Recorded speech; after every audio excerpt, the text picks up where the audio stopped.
তো আমার জীবনে একটা ছোটখাটো ছন্দতে তোমাদের সবাইকে স্বাগত। দিনটা ছিল আমাদের একটা বান্ধবীর বার্থডে, বাট ভেবেছিলাম ব্লগটা অন্যভাবে স্টার্ট করবো, বাট ওই অ্যাজ ইউজুয়াল আমি ভুলে গেছি ব্লগটা বানাতে।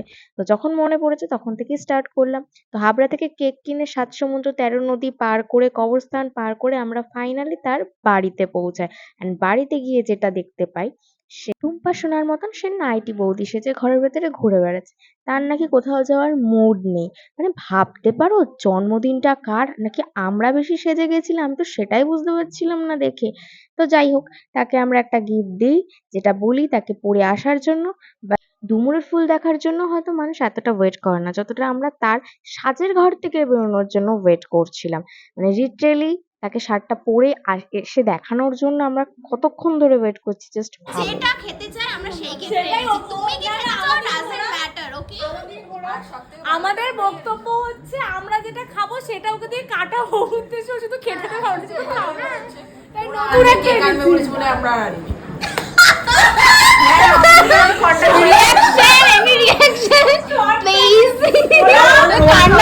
অনেকক্ষণ কাউতালি দেওয়ার পর এবার মনে হলো কেক কাটায় কনসেন্ট্রেট করা উচিত। এটা জানি এ বছরের মতন লাস্ট আমরা পাশে বসে একটা বার্থডে সেলিব্রেট করতে পারি। খুঁজে আনবো আমরা, খুব সুন্দর করে খুঁজে আনবো। এটা ছিল তার সেকেন্ড কেক, যেটা তার বোনেরা তার জন্য নিয়ে এসেছিল। মানে লিটারালি এর মোমবাতিটা আমার এর থেকেই ঝাড়িং করা।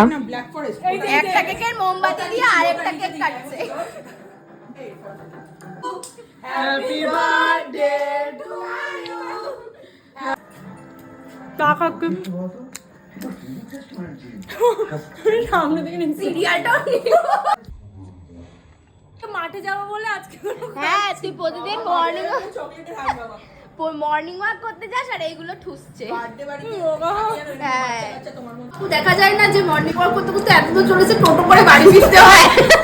ও সে রিক্সায় নেয়, ও নিয়েই আসে গাড়িতে করেই বাড়ি ফেরে।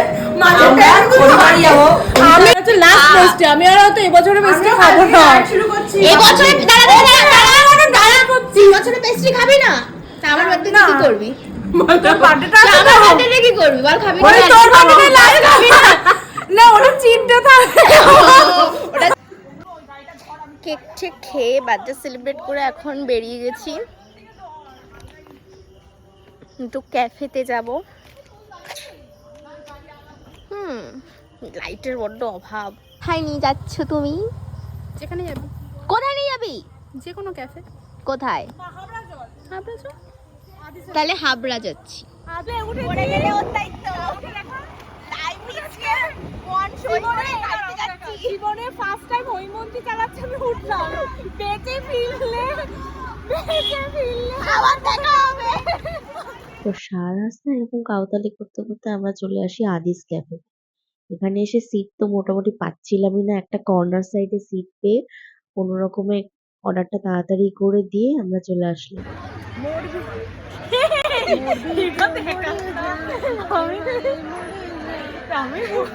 কোকো কোলার বোতল দেখে বলছে এটা আনলি কেন, এত বড় কি দরকার ছিল? সবাইকে বোতলটা কেড়ে ওই খেয়েছে।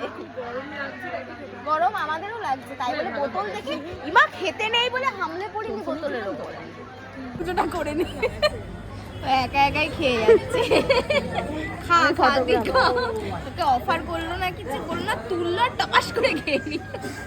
তুই খা, তুই খা। মাঠে যাবো।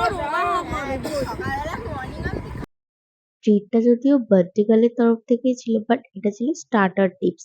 মেন কোর্স আর ডেজার্ট তো এখনো পেন্ডিং আছে, ওটা পরে হবে। ক্যাফে থেকে তাড়িয়ে দেওয়ার আগে আমাদের মনে হলো এবার আমাদের বেরোনো উচিত। এই বাবলির গাড়ি মোছা না, অবস্থা কি, বাড়ির পা মোছাও করে না। এটাই দরকার পড়ে। এটা বৃষ্টি হলে ভিজে গেলে গা পা মুছে নাও না তো, এত বড় রেখেছো। ও মুছতেই পারে, কোনো গ্যারান্টি নেই। চলে যাও না তো। রাত অনেকটা হয়ে গেছিল, তাই এবার যে যার মতন বাড়ি ফেরার পালা।